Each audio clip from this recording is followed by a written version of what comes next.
بسم الله الرحمن الرحيم. السلام عليكم ورحمة الله وبركاته.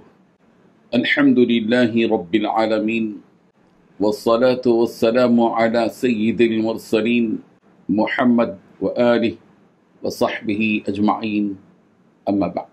حاضرین و ناظرین، یہ درس نمبر 1671 ہے اور آج سورہ سبا کی 2 آیتوں کی تلاوت اور تشریح کی جائے گی، آیت نمبر 5 اور 6۔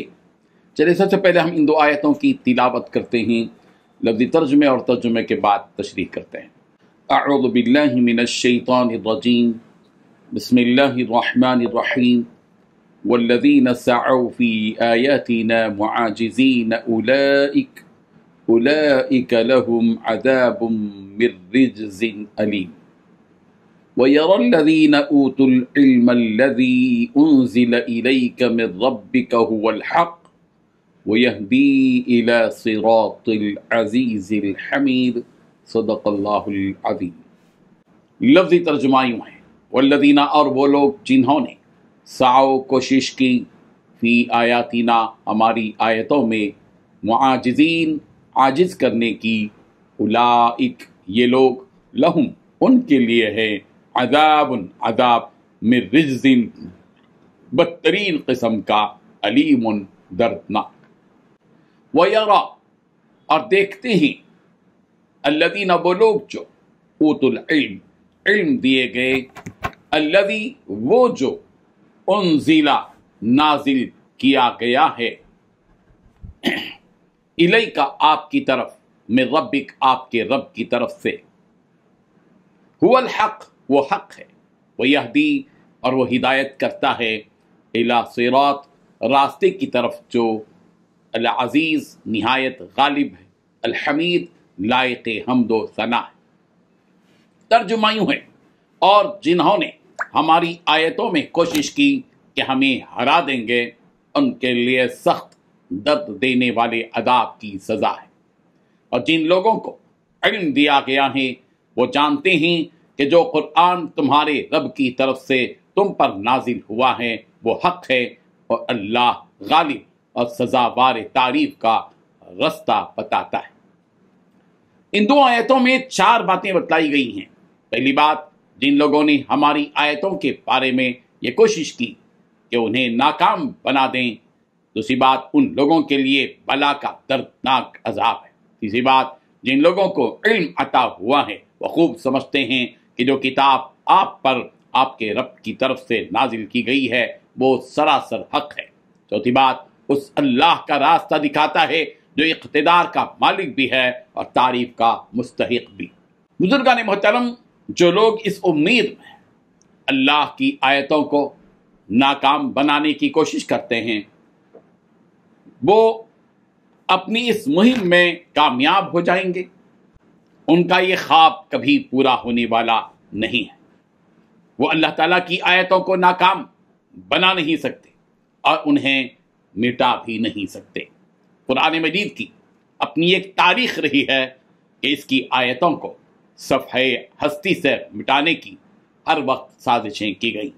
سازش کرنے والے مٹ گئے اور اللہ تعالیٰ کی یہ آیتیں آج بھی باقی ہیں اور تا صبح قیامت باقی رہیں گی۔ اور جو لوگ اس خبیث قسم کی حرکت میں مصروف ہیں ان کے لیے قیامت کے دن بہت ہی دردناک عذاب ہوگا جو ان کے اعمال کا نتیجہ ہے۔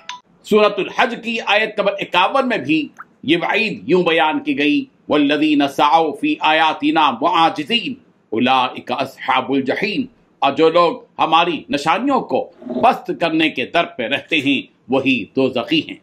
اسی سورہ سبا کی آیت نمبر 38 میں یہ بات یوں کہی گئی، والذین یسعون فی آیاتنا معاجزین اولئک فی العذاب محضرون، اور جو لوگ ہماری آیتوں کے مقابلے کی تگ و دو میں لگے رہتے ہیں یہی ہیں جو عذاب میں پکڑ کر حاضر رکھے جائیں گے۔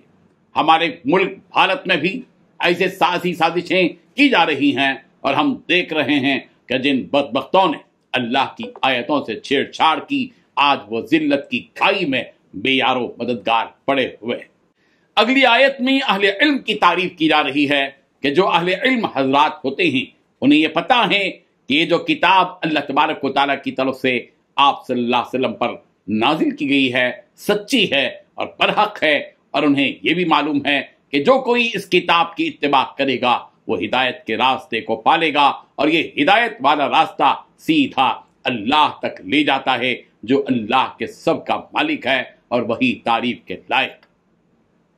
بعض مفسرین کا کہنا ہے کہ یہاں الذین اوتوا العلم سے مراد اہل کتاب کے وہ لوگ ہیں جنہوں نے اسلام قبول کیا، اور بعض نے کہا کہ اس سے مراد صحابہ کرام رضی اللہ عنہم ہیں۔ بہرحال اس سے یہ معلوم ہوا کہ انسان اگر علم سیکھتا ہے تو یہ علم اس انسان کو جہالت سے نکال کر دانائی کی طرف لاتا ہے اور اس کے اندر سمجھنے کا مادہ پیدا کرتا ہے، جس سے انسان یہ پتہ لگا سکتا ہے کہ حق کیا ہے اور باطل کیا ہے۔ اور جب اسے معلوم ہو جاتا ہے کہ فلاں چیز حق ہے تو وہ اس چیز کو اپنا لیتا ہے اور باطل کو چھوڑ دیتا ہے۔ لہذا ہم تمام مسلمانوں کو چاہیے کہ ہم دینی اور دنیاوی علوم سے واقف ہوں اور جس قدر ہو سکے علم حاصل کریں۔ آپ صلی اللہ علیہ وسلم نے ارشاد فرمایا، جسے حضرت انس رضی اللہ عنہ نے روایت کیا کہ طلب العلم فریضۃ علی کل مسلم، ابن ماجہ۔ علم کا حاصل کرنا ہر مسلمان پر فرض ہے۔ اللہ تبارک و تعالی ہم سب کو عمل کی توفیق عطا فرمائے اور وہ علم نافع عطا فرمائے، جس علم کی روشنی ہم سب کو ہدایت تک، نجات تک، کامیابی تک، رب ذوالجلال کی مغفرت تک اور جنت تک اور اس کی رضا تک پہنچا دے۔ آمین۔ وآخر دعوانا ان الحمد للہ رب العالمین۔